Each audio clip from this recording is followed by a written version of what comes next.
Were you a child of the 80s and you thought your Teddy Ruxpin will one day cut your head off? Well, this movie made you think it could actually happen. The original Child's Play from 1988. It's Pods and Monsters, you fucking psychos! It's a doll! Step on it!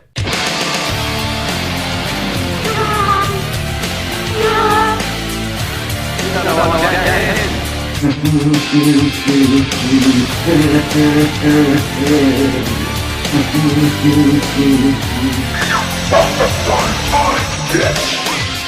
on flashlight and scream, man! Scream for your life! To a new world of gods and monsters. Nobody believes you about Chucky. He came alive in my hand. Oh, for God's sake. Why won't you believe me? Because I'm sane, Mrs. Barkley. Sane and rational. No one believes the truth. There's nothing nice about murder. And there's nothing innocent about child's play.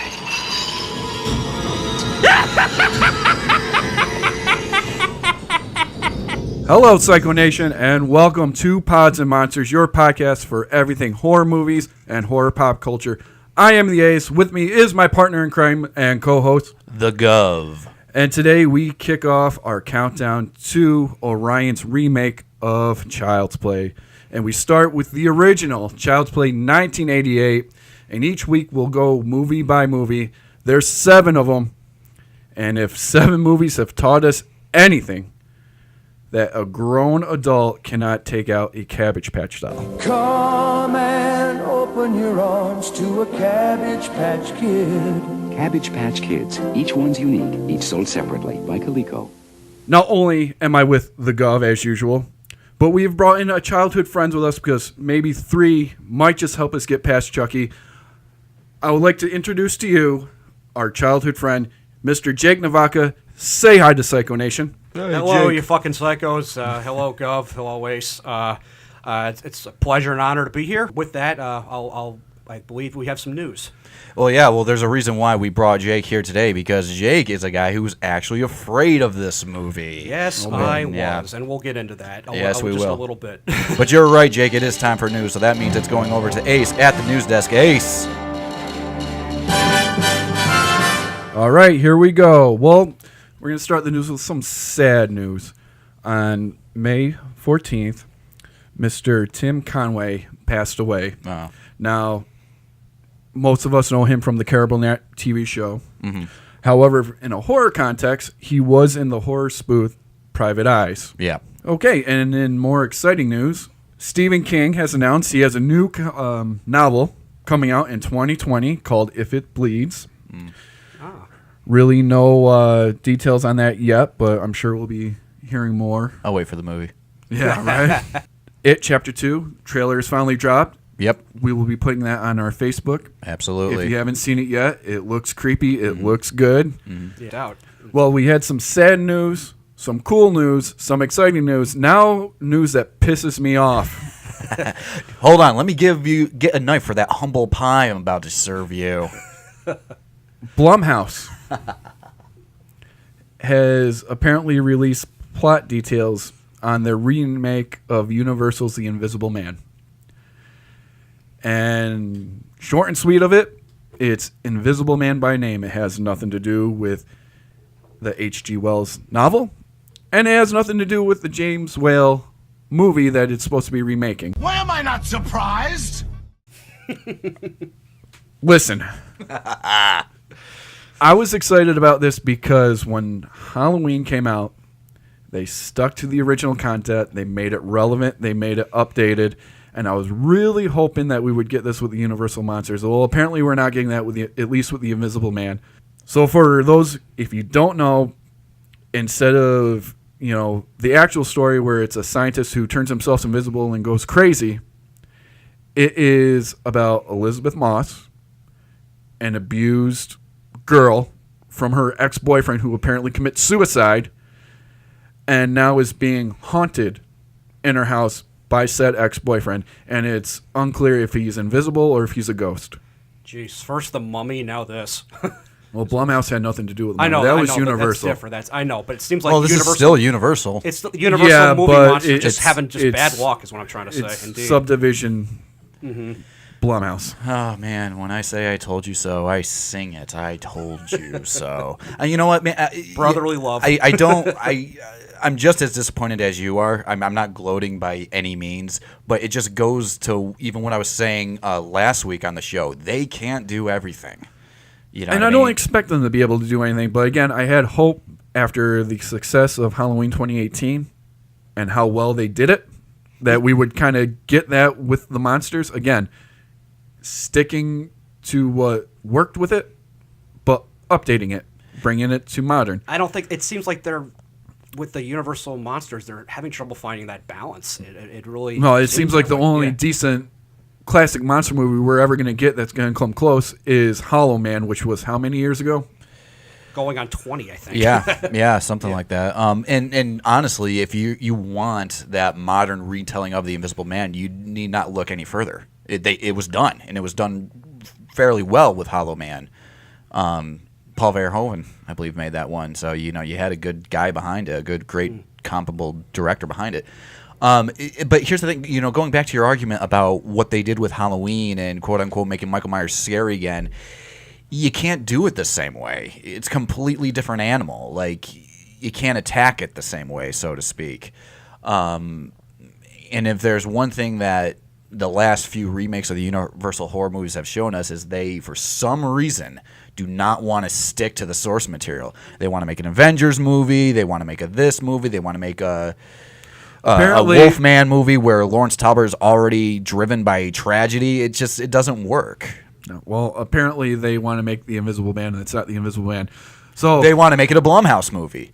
This sounds like a Blumhouse movie. This sounds like it belongs in the Conjuring universe. Yes, it does. So, and that's exactly what I was afraid of.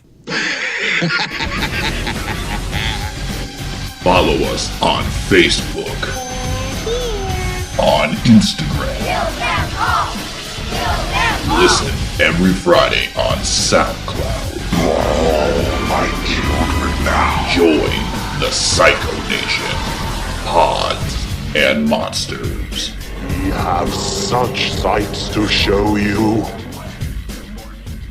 All right, it is the countdown to the Child's Play remake, and we are, of course, starting with the original Child's Play from 1988, directed by Tom Holland. First, a little backstory on the production history of Child's Play. Inspired by the Twilight Zone episode Living Doll, Chucky creator Don Mancini wrote a script titled Batteries Not Included, which went unsold until producer David Kirshner liked and bought the script. Mancini ended up changing the title from Batteries Not Included to Blood Buddy. With the story focus on Andy bonding with Chucky as a recluse child, the Chucky doll, originally called Buddy, was a doll that bled and led Andy to sharing his own blood with the doll. The doll then manifests into a living thing who would kill for Andy and if anyone did his best friend wrong. Once director Tom Holland got involved, he infused the elements of a single mother, a serial killer transferring his soul into the doll through voodoo, and another title change, Child's Play. The movie was released to theaters on November 9th, 1988 to become a massive hit, starting a 7-movie franchise and making Chucky an icon. And other things worth noting, in its original run, it grossed $44.2 million, which was huge. Yes. For the 80s. For 80s dollars, absolutely. The Internet Movie Database rates it a 6.6 out of 10. So, not terrible. That's pretty good. It's above average. Rotten Tomatoes, again, above average, 66%. I think And I'd put it a little higher. one thing I found most surprising, Roger Ebert, 3 out of 4. And this is a man who at the time was very vocal about how he felt about horror and slasher movies. Yeah. So to give it a 3 out of 4... He was picky, definitely. And so was Gene Siskel, his partner. It's pretty impressive. No, that's good. It is very common knowledge that he did not love horror or slashers by any means. Yeah. And like I said, neither did Gene Siskel. They were very picky. They did like Halloween. They thought that was just too good to put down, and understandably, definitely. But I think if the horror movies had something interesting to say or had especially a visual style, they did put it over. But typically, if you're talking about the slasher fest of the 80s, starting with like your Friday the 13th, no. They didn't get it. Yeah, they largely they thought it didn't was get exploitive and it was just trash. Yeah. And It's not for everybody. I get it, yeah. So with that, that's a little backstory on the production, and as you know, it spawned into something huge, large. You see Chucky everywhere, from toys to games to posters to blankets Pop culture to references, everything. all different kinds of They put reviews Chucky and- on everything. and so TV now shows, yeah. you can see him pretty easily. So I want to talk about the first time we saw him. What was it like when you first saw the original Child's Play? What did you think about it at the time? Yeah, this movie made me piss my pants. And just from the marketing of it, I didn't really know much about it until I met my my good friend of now over 20 years now, the Gov right here. And he kind of told me about it, and I was What curious. Jake's neglecting to tell you is he watched it for the first time last week. No, it was actually earlier in the last decade. All right, it took me several years after it was it'd been on TV for a while. So when I looked it up, kind of on early internet, I was not prepared to see that shit. And I thought I could probably take it. No, I could not.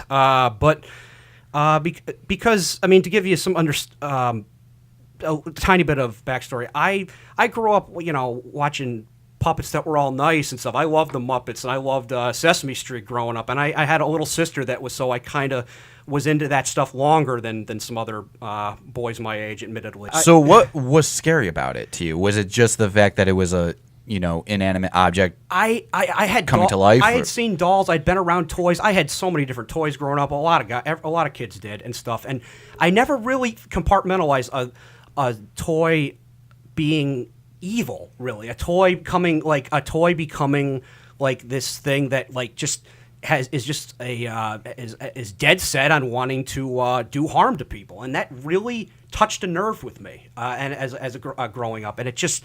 I just feel like it's some supernatural things are more scary than others, and it's just the stuff that's around you all the time, looking at you, and that you can that you just it just can give you an uneasy feeling, even though you know it's inanimate. But what? Yeah, like as you say in the intro, what if it all of a sudden something happens and the supernatural becomes the reality? I mean, I can see where you're coming from, and I know that a lot of people. You're not alone on this. I know there's a lot of people who are really freaked out by this movie, and I think a lot of people have that like one toy from their childhood that that just scarred them because of how it looked at them when the lights were turned off and stuff like that, how it looked sitting at the end of the bed or something like that. So I understand where it could bother somebody or where somebody could actually be afraid of this concept. I personally don't get it. I never was afraid of Child's Play. I was never afraid of Chucky. I looked at Chucky as more of he's entertaining, kind of like a Freddy Krueger. I'm not afraid of Freddy Krueger either, but I love him. Mm-hmm. He entertaining movies and entertaining character. That's kind of how I viewed Chucky.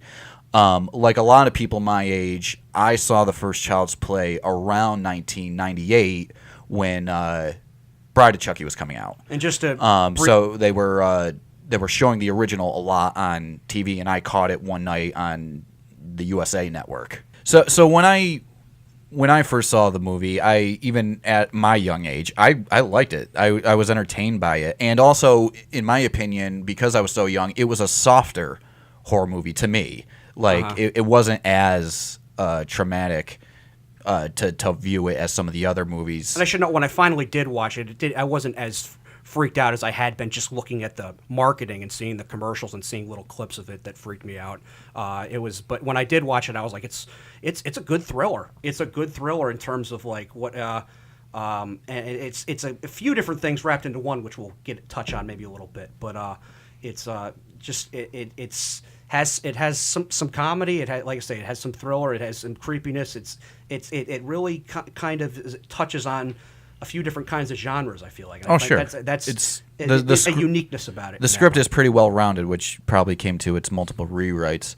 But when I first when I first saw it, that's how I viewed it. I was never scared of it. I never had nightmares. I never looked at a toy or a doll that I had lying around and say, like, okay, that thing's going to get me. I know it. I enjoyed it. I enjoyed it for what it was, even at a young age. Ace, what about you? Well, wow, you guys went on a rant, didn't you?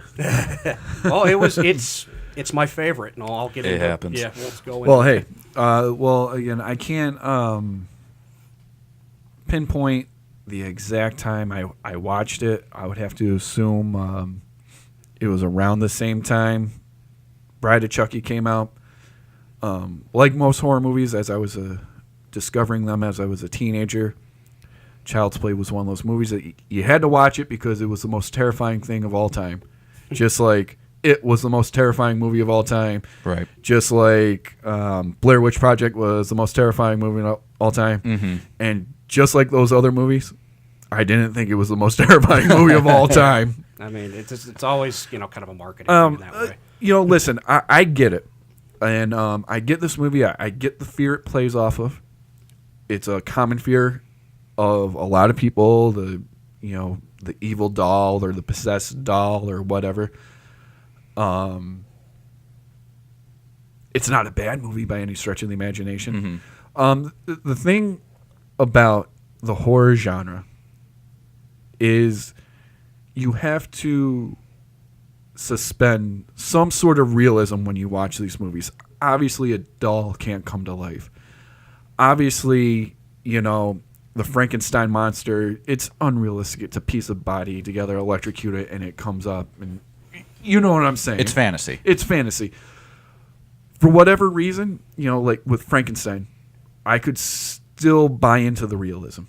With Jason, as campy and as crazy as those got, even watching those movies, I could still get my head into the fantasy that this could actually happen. Could never do that with Child's Play. You bought into those other worlds. I did. Yeah. I bought into them. I couldn't buy into Chucky. And I just, I joke about it being Cabbage Patch Doll, but guys, it's a Cabbage Patch Doll. Yeah. Step on the fucking thing and it's over. Yeah. You're a 6 foot grown man. You're a 5'10" woman. Yeah. I guess, again, not taking away from what it is. It's a classic. It's a cult classic. Mm-hmm. But it's almost the same way like Puppet Master. Yeah. It's a classic. Yeah. But not for 1 second do I believe a 12-inch puppet can take down a 6 foot man and kill him. Well, wouldn't that go to a lot of it's playing more with the element of surprise? Like you don't expect the doll to attack you, and I think that's where a lot of the kind of fear builds up. In the movie. If we're talking specifically Child's Play, yeah, the doll's going to shot him because in the first 5 minutes of the movie, the serial killer puts his body into the doll. I'm talking about more like from the point of view of the characters in the movie. Like, why wouldn't Detective Norris just shoot him, or why would Andy's mom just kick him? You know what I mean? Which they eventually did, right. But right at first, because it's so unbelievable that they don't expect this doll to attack them. Yeah, no, I'll give you that. Again, this is just me. I'm not saying it wasn't well written. I'm not saying it wasn't well executed. I'm not saying it was a bad movie. Mm-hmm. I'm saying for me, the whole concept of it, I can't buy into the fantasy, which doesn't make it scary for me. It's too obscure. I just can't get into it. Mm-hmm. And I give Chucky its due. From the slashers, it's one of the core four. Mm-hmm. Yeah, just like the old classic monsters. Mm-hmm. Dracula was Michael Myers, Frankenstein was Jason, the Mummy was Freddy Krueger. Mm-hmm. Well, the Wolfman is Chucky. You know what I'm saying? It's part of that core four. The monsters had their core four. Core four for slashers. Chucky's in there. He's the Wolfman. You know what I'm saying? So I get it. I understand its place. I respect its place. Just doesn't do it for me. Guess that would leave Leprechaun being the creature from the Black Lagoon, right? No, I give that to Pinhead. Oh, okay, all right. Not Leatherface. And let me again. I'm not comparing them as to the monsters as in they're the carbon copy of it. Yeah. We grew up in the era of movie stores. Mm-hmm. Okay. Yeah, definitely. All right. Blockbuster Hollywood. Blockbuster generation. So even though we didn't watch these movies at 3 and 4 years old, we could walk through the horror section, look at a cover, and say Michael Myers, Jason, Chucky. It's true. Freddy. Yeah. Just like you could Frankenstein, Dracula, Wolfman. You can't do that with Texas Chainsaw. I had to learn who Leatherface was when I was a teenager. Mm-hmm. Same can go for Psycho. I had to figure out who Norman Bates was. So that's what I'm saying. That's where Chucky fits in the pantheon of the core four. Right. You didn't even have to see the movie, but you knew the image, you knew who he was. Right. Right. So again, I respect that, and he deserves to be there. Mm-hmm. Me personally, I just can't buy into the fantasy. Yeah.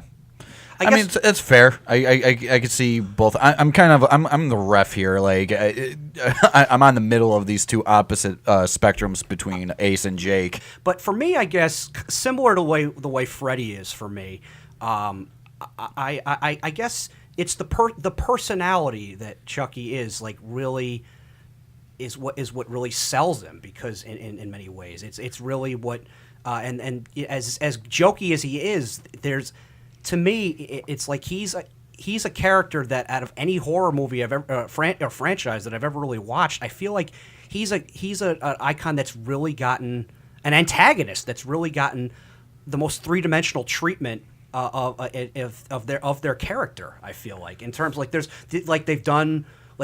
There's so much stuff they've dealt with. Like they've done with him as romance. They've done with him as obviously a killer. They've done with him as like of trying to manipulate a small child. You know, it's like and they deal with him in all various different like scenarios, and they just kind of plug him in, and it may not always work, but it's always at least interesting, at least to me. And he's the ultimate child predator. For sure, for sure. Even more so than Freddy, some degree. No. I just feel like his character has been really well explored. Well, you want to know why? Really well explored. You want to know why I say that before you rip into me?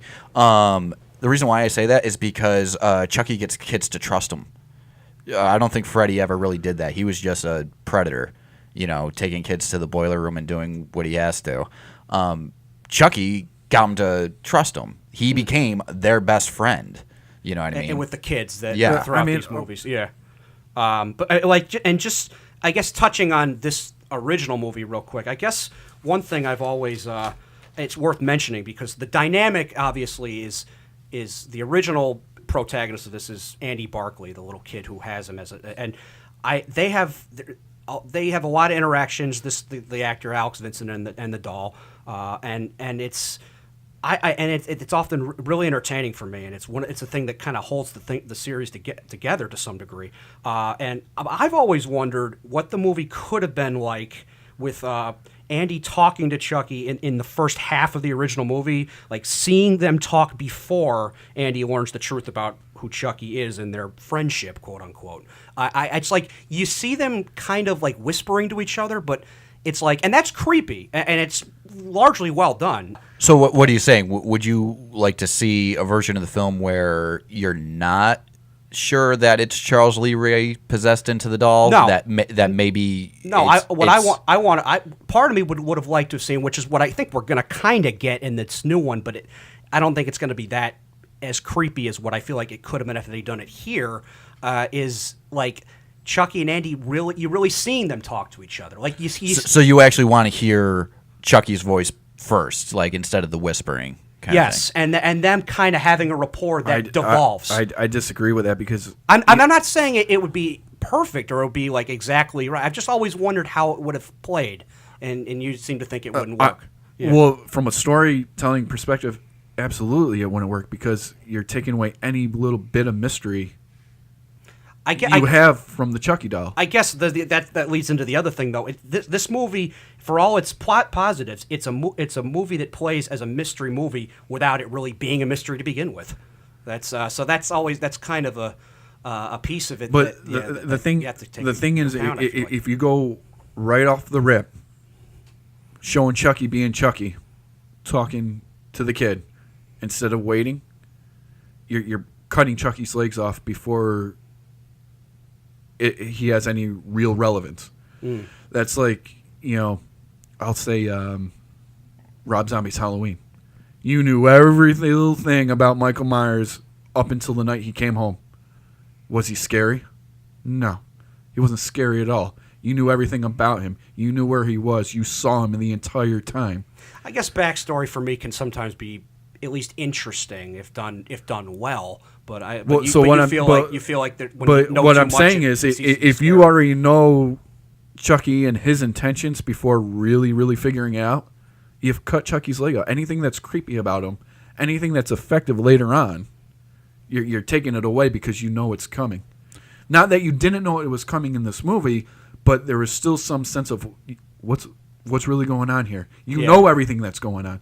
Just like in Rob Zombie's Halloween, you knew that the kid was killing animals in his bedroom, that he killed a kid on his way to school, that he killed his sister, and then you knew everything. You knew everything was coming before it came, and it took the element of surprise out. It took the mystery out. It took the what ifs out. What I would have liked to see is a version of the movie, and I feel like this is what they were trying to shoot in some scenes, is a version of the movie that kind of cuts the opening sequence out with Detective Mike Norris chasing down Charles Lee Ray and gunning him down and the whole voodoo thing in the toy store. Cut that out. Then it actually does sort of become a little bit of a mystery. And then you are left with, is this doll really talking to Andy, or is Andy just a mentally, troubled little boy? I think that would be really interesting, because at some point, not only are the adults in the films, his mom and the detectives, questioning Andy because he's blaming all these horrible acts on the doll, and they're like, it's not the doll, it's you. The audience is thinking the same thing. And then you get this reveal when she's about to throw him into the fireplace that he is a living doll. I would like to see that movie. Sure. Get more of a psychological mystery out of it. Sure. I think that would have worked. But again, still, you still need to wait to show your cards. You know what I'm saying? You need to wait to show your hand. If you're playing poker, you're holding on to those cards. Mm-hmm. You have pocket aces. Oh, okay. I see what you did there. But you're holding on to them to get the pot, as full as it can to make as much money as you can. Same thing with this. You couldn't just. You still have to keep the audience guessing. Yeah, I think I'm going to lean more toward you on this one, Ace. I think hearing the doll, being very well aware that it's alive from the get-go would take a lot of the weight out of the movie, take a lot of the substance, and ultimately water it down, because they show you that it is a living soul inside of a doll. So you don't need to hear him say, turn the TV on or take me to Eddie Caputo's house, or you don't need that. I mean, and in a way they end up exploring it anyway in the sequels. Right, when the cat's out of the bag, then they just go for it. Then they just go that with other kids and stuff. Yeah, exactly. So, I mean, I don't know. It's like I say, it's like, to me, the Andy Barclay character is basically this franchise's Laurie Strode. To me, anyway. I mean, it's. I don't know. I thought Catherine Hicks came more off like that, at least in terms of the first movie. I know she didn't return for any sequels. Well, yeah, because she didn't return for any of them. So but I feel like she's definitely more of that archetype than, say, Andy is. Yeah, but in terms of... They tried to pass it on to Andy. If anything, Andy, if you want to keep this Halloween comparison going, if anything, Andy was more like the Jamie from 4 or 5. Mm-hmm. That's what I would say. Yeah. It's... it's where they try to pass it on to him eventually, but really it's all focused on the mother in the first one. Mostly, she's the single mother who's trying to do right by her son by giving him what he wants, and then that thing turns out to be a psychopath. And that psychopath has a personality and a voice. The amazing Brad Dourif as Chucky. He went on to do all 7 films. Unfortunately, he is not returning for this remake, but what would this character be without Brad Dourif? I'm not sure. I'm not sure it would work with just any actor. You did have to find the right person. What do you guys think? Well, I mean, it's Brad Dourif's Freddy Krueger. Just like Robert Englund's. Mm-hmm. I mean, yeah, we saw Jackie Earle give an attempt. Mm-hmm. It wasn't bad. The movie sucked. Right. But movie failed you know, him. Exactly. And just like this remake, Mark Hamill might be absolutely fantastic. The movie probably is going to suck. I've wondered about and that, Mark Hamill's, the fact that Mark Hamill's doing the new voice in the new movie is the only reason why it's going to get any sort of money from me. Because I'm interested in seeing how that goes. But, despite my feelings about the franchise, Chucky's not Chucky without Brad Dourif. Yeah. He gave the performance of a lifetime. And it was a voice acting. Well, like I said, what makes this movie work for me is the character himself, and because Brad Dourif gives him such character, right? You know what I mean? And it's unrecreatable to me. Like I have confidence in Mark Hamill only because it is fucking Mark Hamill. You don't get much. Joker, you don't get much better in terms of voice acting than him. He's the king, but when you have somebody who really, from the ground up, created the character because he just nailed it. They did originally have a cut of the movie where I think they wanted Chucky to have more of a doll-like voice. So they got an actress to provide the voice for him, and they said it was laughable. And they immediately threw that cut out and went to Brad Dourif on his knees and says, you got to finish the movie. Because originally he was supposed just to be Charles Lee Ray, the killer. Right. And he was going to be done as soon as that opening sequence was done. It's kind of conflicting. I don't know if anyone out in Psycho Nation can give me an explanation for this, because there is rehearsal footage of them rehearsing this movie, and Brad Dourif is there playing the part of Chucky. I asked the question. Maybe they squeezed in some rehearsals. Well, what I asked the question is, if he was never intended to do the voice, why would he be at those rehearsals? Because they see it's there. They do the fireplace scene with Catherine Hicks, and he's calling her a bitch and all this stuff. And he's on his knees, like acting like the doll. Yeah. Which I understand if the original plan was him to keep the voice. But if it wasn't, why would he be rehearsing? I don't know. I don't know if anyone can answer that for me out there. Maybe it was a vibe thing.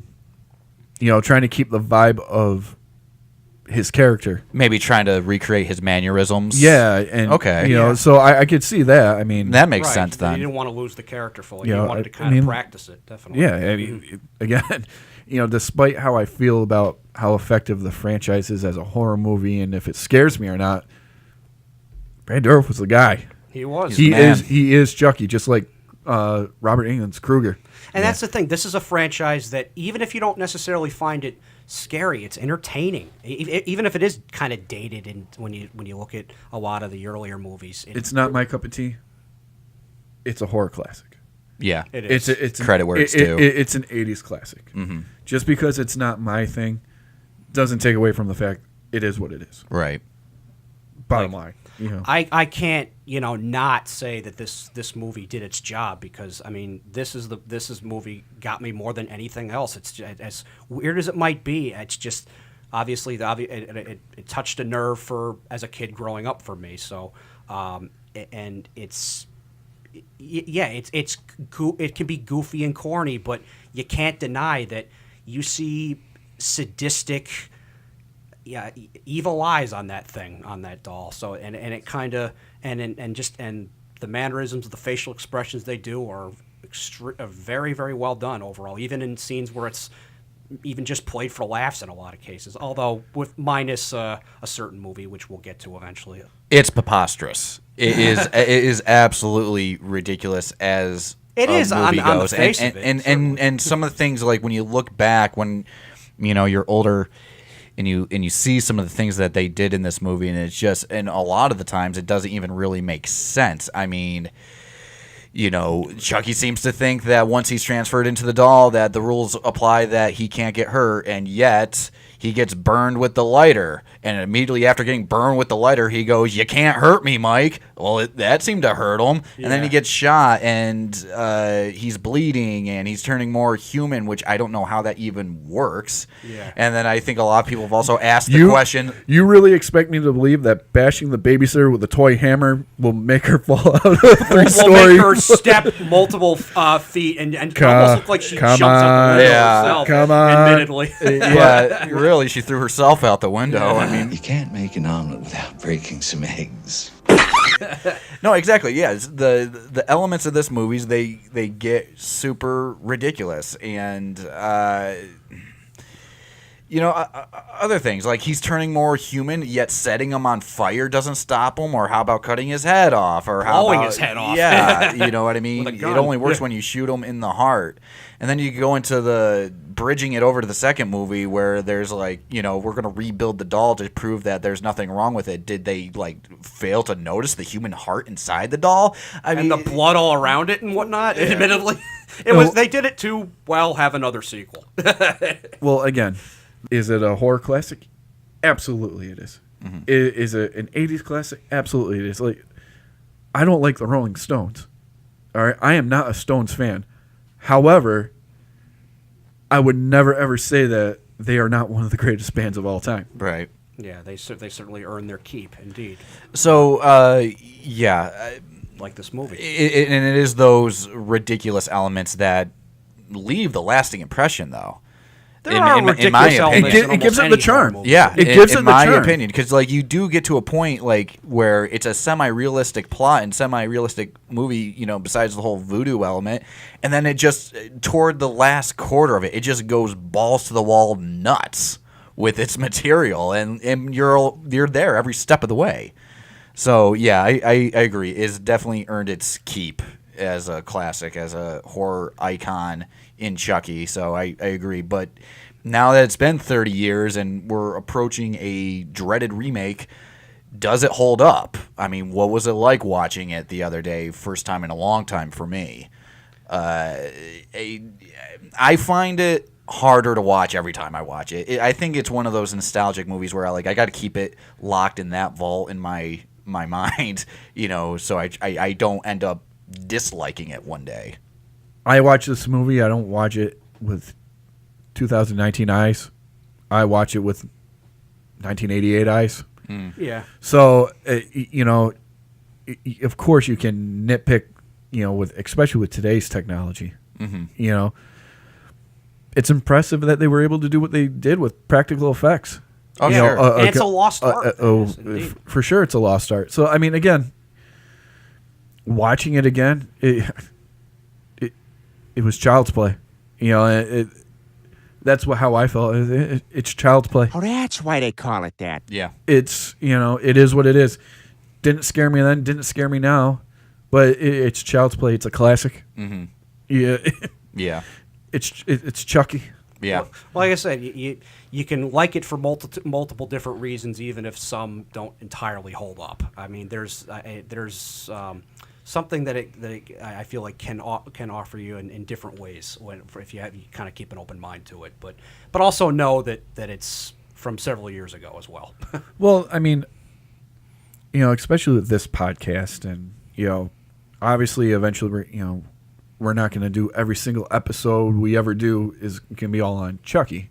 We're going to do other movies from other eras, from other generations, and I think it's kind of unfair to watch those movies through a 2019's glasses. Right. Oh, definitely. Because they're a product of their time. Well, but it's also at the same point, you don't necessarily want to look at it with nostalgia goggles on either. You know what I mean? I understand that, but at the same time, understand it's still a product of its time. Yeah. The rules of 2019 don't apply to the rules of 1988.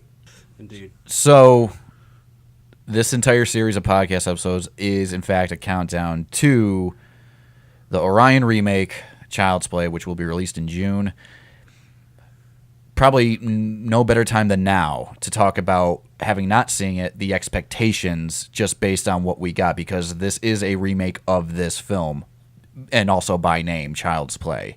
So we got 2 trailers. We have the change of concept, and we have Mark Hamill as Chucky. What do we think of this? Also worth noting, he's not a good guy doll. He's a buddy doll. No, yeah, that goes to the change of concept. Which one of the interesting things I wanted to point out is, does this mean they're kind of leaning more toward that blood buddy script? Because it kind of sounds like that's where they're going for. That Chucky, First of all, Chucky is not a living soul inside of a doll. He is in no fact, voodoo. No voodoo, nothing like that. This is in fact a artificial intelligent toy that goes haywire due to somebody messing with his programming, and he starts killing people. I'm sorry, that's not Child's Play. That is the plot to Small Soldiers. Did we win? But at the same time, knowing the history of this movie and the original script of Blood Buddies, do you think that they're going more to that? Kind of like what they did in Wolfman 2010, where they went to the original source material and institute it into this one with, Chucky being more of a protector of Andy and Andy being a recluse and his only friend is this doll. That's where they're headed with this movie. I mean, this movie's and this franchise is always kind of has really always tried to try new things and try to reinvent itself. I feel like, and that's to its credit, very much so. I mean, they got many good ones, one really bad one, which we'll eventually get to. But yeah, I mean, but as I keep saying about when we touch upon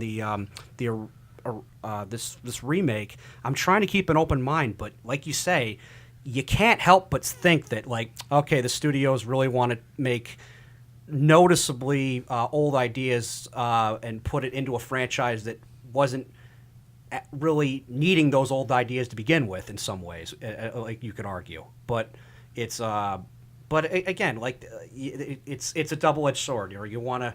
It's a constant balance in that way about if you how much change is the right amount, or and it remains to be seen on if they can really strike that balance. But I guess in terms of the trailers, and hearing Mark Hamill's doing Chucky's voice, where all you hear him say is "Good night, Andy."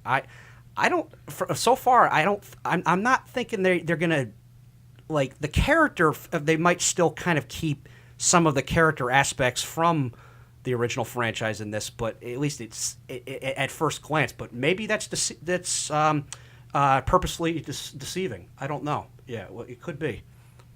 Well, again, obviously announcing that Mark Hamill's doing the voice, they're not going to give you much in the trailers. Yeah. Until the movie, because they want it to be a surprise. They want it to be creepy. They want his performance to speak for itself. You're probably not going to see much or hear much of Chucky verbally in the trailers leading up to the movie. Mm-hmm. The way he looks is a little awkward, but again, it's only a little bit that we've seen. I mean, again, but that's just because I'm biased and I like I happen to like the Mancini looks of him. Kind of trying to play devil's advocate, with the direction they're going, it might work. I mean, it's more realistic. It's more. You could buy into this because you said sure. I mean, they made it more relevant. Mm-hmm. I mean, again, Well, no, they wanted to strike a deal with the producer of it. They found out he was a Child's Play fan, and so they decided to give him something nice. Yeah. You know what I mean? Because for the longest time, Don Mancini and company, including Brad Dourif, were working very hard to greenlight a Child's Play TV series, which they were going to call Child's Play the series. It may still happen. It may still happen. I don't believe it's gotten the green light yet. It's still in its development stage. Right. But I do know that they have to change the name because of this remake. Well, we'll look into that for the next episode. My whole thing with this remake is when I heard about it and then I heard about the change of concept and that what they were doing in making Chucky AI, I hated this idea and I hated the entirety of the movie. I loved hating it. I was on social media bad mouthing it. This is stupid. This is a travesty. I thought we were beyond this. I thought we were past this whole cycle of horror movie classic remaking. Why we backtracking like this, like back in 2010 with Friday the 13th and Nightmare on Elm Street and Rob Zombie stuff. This is out of place. This is going to bomb. I can't wait for this to bomb. And I was having a ball hating it. Until... Hello, WonderCon. It's Mark Hamill here. And if you're wondering who's going to voice Chucky in the new Child's Play, you're looking at him. I saw that video of Mark Hamill announcing himself as the voice of Chucky. This isn't fair. Now I have to go see this. I felt the same way. I was like, really? We need another Chucky movie? I'm not going to go see it. And then they said that, and I'm like, well, I just gave $10 to a movie I don't want to see. Oh, really? Yeah. I mean, that speaks to how much. Now of a you have to see it. Speaks to how much of a draw Mark Hamill is. Well, you can't help but want to see his performances. He's with whether it be voice acting or as Luke Skywalker and other things. I mean, worst case scenario, you can look at it as it could be another Crystal Skull. You really? Terrible movie, great performance. Yeah, or like you mentioned earlier, the Nightmare remake. Jackie Earl Haley was no Robert Englund, but he definitely held his own. And the movie failed him. And like we said, we've only got with the second trailer just one line from Chucky, and he sounds decent. He sounds like a Chucky. He doesn't sound that different from Brad Dourif, though. At least with going by that one line. One thing we'll see. It's one line. It's one line. Well, one thing I am worried about is it's not in the trailer, but if you look up the motion poster, he does do the laugh, and the laugh is very Joker-esque, and I was a little bit concerned about that. I mean, there's only so many laughs one can do without it sounding a little bit familiar, but it's pretty Joker-esque. I know a lot of people like that. I'm a little concerned by it. Do we have any final thoughts on the original Child's Play, though, before we... Absolutely. On a scale from 1 to 5, how would you rate this movie, the original? I give it a 4. In terms of, that's pretty high. For me, it's like, that one that I have to take off, it's a noticeable one in a way. I'm like, or it's a one that I could explain. It's for the faults that are clearly there, but I can't deny it's for me it's entertaining though dated, ultimate guilty pleasure for me. It's one of my. It's like my favorite horror franchise and one of my favorites. That's speaking for myself. I'll give it a 3. A generous 3, because I appreciate the legacy. I appreciate what it gave us. It gave us a great horror character. Again, didn't scare me. Can't really buy into the fantasy of it, but I recognize its place. I give it a 3. And then I'll finish it up and go right in the middle between the two of you, a 3.5. Much like you, Ace, I appreciate it and like what it gave us, but I also utterly enjoy this film. I do. It's ridiculous. It's bonkers. It makes 0 sense, but it does have an enjoyable quality to it. Does it scare me? Not at all. It didn't scare me when I was 8. But I still enjoy it and the fact that it gave us the icon that is Chucky.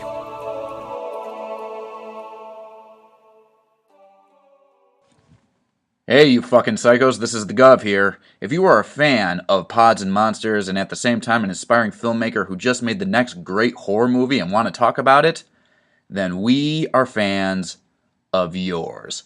Contact us at podsandmonstercast@gmail.com and tell us about yourself as well as your projects. Who knows, you may find yourself in the headquarters of Psycho Nation talking with Ace and myself in an upcoming episode. This podcast is made by fans for the fans of horror. So let's help each other out, huh? podsandmonstercast@gmail.com. Tell them the Gov sent you. And with that, boys and girls, just like in Child's Play 1988, 3 adults could not kill Chucky, so we will try again next week with 1990's Child's Play 2. And if you have something to say about the original Child's Play, hit us up on social media or comment below. We want to hear. Who knows, we might even talk about you on next week's show. And with that, I am the Ace. Of course, I am the Gov. And Jake will be back with us next week to talk Child's Play 2. Goodbye, Psycho Nation. Pods and Monsters.